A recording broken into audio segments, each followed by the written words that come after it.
Nawa na ako. Opo, Lola. Ayoko na. Opo, Lola. Salamat. Pero of course, hindi lang siya sa anime or sa cartoon ginagawa. That's right. Voice acting is very, very diverse. You can do that in novela, in your Korean novela, from cartoons, pwede rin siya sa radio commercial. Example. Example? Narito na ang Globe 595. Super sulit internet, may phone line ka pa. Wow, di ba? Yan, so yan ang the voice behind your commercial. At marami pa yan, and we're going to see later on. You can see, hindi lang pang announcer ang voice acting. Pwede Right. siyang pang mga characters sa mismo commercial. For example, kung talagang natural kayong maarte, usually you land the mga maarte or chicken Exactly. roll. Done that before, ha? Okay, tapos, siyempre, kailangan voice acting, kailangan gumaganyan-ganyan ka din. Para lumabas, siguro like that. Oh my God, you know my friend, he's so baho. It's like, he's a friend of my friend, and he's really sick. His feel is so bad. It's like, he's in Shangri-La, but I can still smell his hair. It's like so bad. You can see she applies physicality in her performance, even though it's just voice. So That's you see, all part and parcel of voice and acting. you're going to see how voice acting will be done right here at ToyCon 2008 with our voice acting competition. Exactly, and that's why we want to introduce to you the people who form SIVAC, Society of Young Voice Artists of the Philippines. But before I proceed, nanonood ba kayo ng Hero TV? Yes, so ano yung mga pinapanood natin dyan? Nanonood ba kayo ng Gima? Nagima? Bakura Gaita? Bakura Gaita? You're going to see later on who are the voices behind Bakura Gaita. Would you like to see them in person?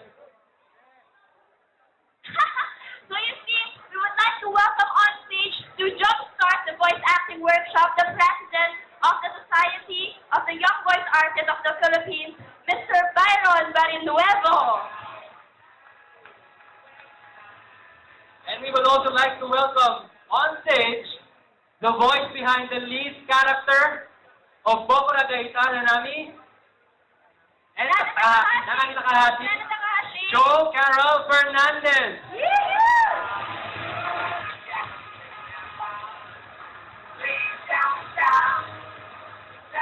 Okay, thank you very much, Mark and Liv. Ayan, mga members din po sila ng Society of Young Voice Artists of the Philippines. And to welcome you all to the SIVAC Voice Acting Competition today here at ToyCon 2008. Yes, Jill? Bakit? So tell us what's the mechanics of the game. Mechanics of the game. Of the contest. Favorite voice acting competition. Mechanics of the game. 1. On the spot, make a scene and create as many character voices as you can in a max of 2 minutes. 2. The person who makes the best voices in 2 minutes will be the winner. Ulitin ko po, mechanics of the contest.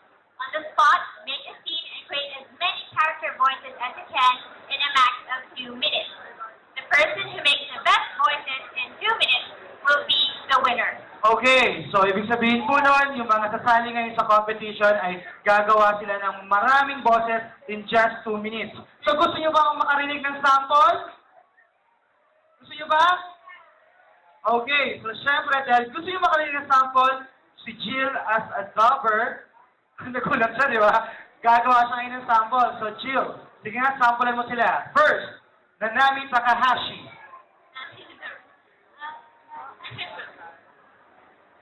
Gusto ko lang po sa amin itanong sa inyo.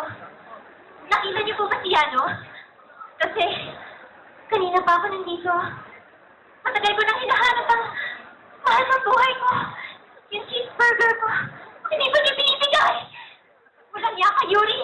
Walang yaka. Okay, so isa yan sa mga bosses niya. And now, she will voice act Setsuna sa Negima 2.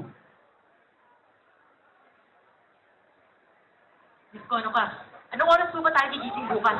Nag-late na po tayo sa school.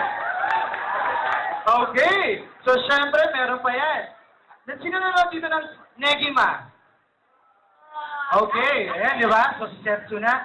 So meron pa siyang isang character doon. Si Motsu. Kilala niyo ba si Motsu? Yung palaka. Green. Yung green. So okay, so ayan. Pikit kayo, tapos pakinggan niyo mabuti yung boss. Tia! Magandang hapon po sa inyo lahat. Medyo mababa naman yung stage dito na lang. Okay, so umikot ako doon. It will take me 5 minutes. Nagulat ako dito. May toy-con, pero meron tayong voice Acting competition. Yes, competition. Okay. Siguro, ito yung magiging license na maging mga participants ngayong hapon na baka sakaling matap namin, mga dubbing directors, na we can invite them to join our team in dubbing sa kung saan man, regardless kung ABS, kung Channel 7, kung QTV or wherever, kahit saan. Okay? So, yung mga boses kasi importante yan kasi kung walang boses, walang anime. Diba? So, kailangan lang natin, gamitin lang natin yung resources natin dito yung voice sources para mapag-iba-iba natin yung boses. Ito yung pagbabali ng boses. Tulad yung ginagawa ni Jill kanina. Kaya siya yung winner sa Hataw Hanep 3 sa dubbing competition. Okay, so Okay. I'm Danny Mandia and presently, kung nanonood kayo ng Hero TV, ako yung dubbing director ng Voltron. Yes, and si Sir Danny rin pa. Sir Danny din po ang nag-direct ng Meteor Garden. So sa lahat ng mga fans dyan ng Meteor Garden, sila Damonsi, Shimen, yan, sila Sunshine, yan, Sir Danny po ang behind the, Actually, natutuwa ako kasi lumalabas na naman yung craze ng Ultraman. Yes, So, yung Ultraman. actually, So, based from my history sa dubbing direction, I started with Ultraman, Ultraman Ace. Napanood niyo na ba yan, Han? Early 91. exactly. Ultraman Ace, Poseidon. So, Okay. sandali lang. Siyempre, dahil nandito na yung Sir Danny, alam niyo ba yung Peter Pan? Siyempre, di ba? Okay. Kilala niyo ba si Smee? So, ayan. Si Sir Danny ang boses behind Smee. Alam niyo ba yon? So, yung yung first cartoons na dinirect ko actually for Channel 2 is yung Peter Pan. So at the time, I'm running out of numbers, so sabi ko, I'll take care of Smee instead. So, ito si Monterrey po yan, Wendy Villacorta, so Wendy, Monterrey po yan as Captain Hope, and we have Mike Consalan, Eri Resurrection, and Kaya naman ngayon, siyempre Sir Danny, mga Lost Boys. pwede niyo po ba sila sampulan ng Smee? Pwede po ba? Walang video. Boses lang po. Sige, pikit kayo lahat. Tapos sample lang kayo ni Sir Danny. Magandang hapon sa inyong lahat. So, okay. Marami kong ginagawa. Hindi ako makapagtayo ng damit ni Captain Hope. Alright.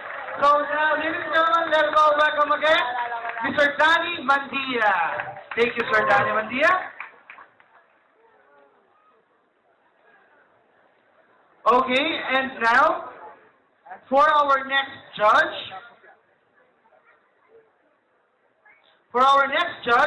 he is the CEO or the founder of Creative Voices Productions, the founder of the Society of Young Voice Artists of the Philippines, and the dubbing director also. He has directed Ursula Kiss, Bokara Kaita, Negima 2, and a lot more. He is also part of Dio, and he is also behind the voices of Transformer as Cybertron, Starscream, Red Alert, and Voltron as Koran, Bubuchacha, Kuruchan, Negima, and Gatchaman as Berkache. Ladies and gentlemen, let us all welcome the voice master, Mr. Pocholo Gonzalez. Hi, kumusta mga katoy-con? So, yes. Ba't iniwan niyo ako? Dito kayo. Huwag niyo ako iwan. Yan, abangan natin. Mamaya, panoorin natin itong mga contestants kung gaano sila kagaling mag-voice acting dahil ang mananalo dito magiging part ng talent pool ng Creative Voices Production. Okay, so mamaya na yung sample para mabilis tayo. Alright? So, to start with, for our first contestant, Let us now welcome Mr. Virgilio Tolosa.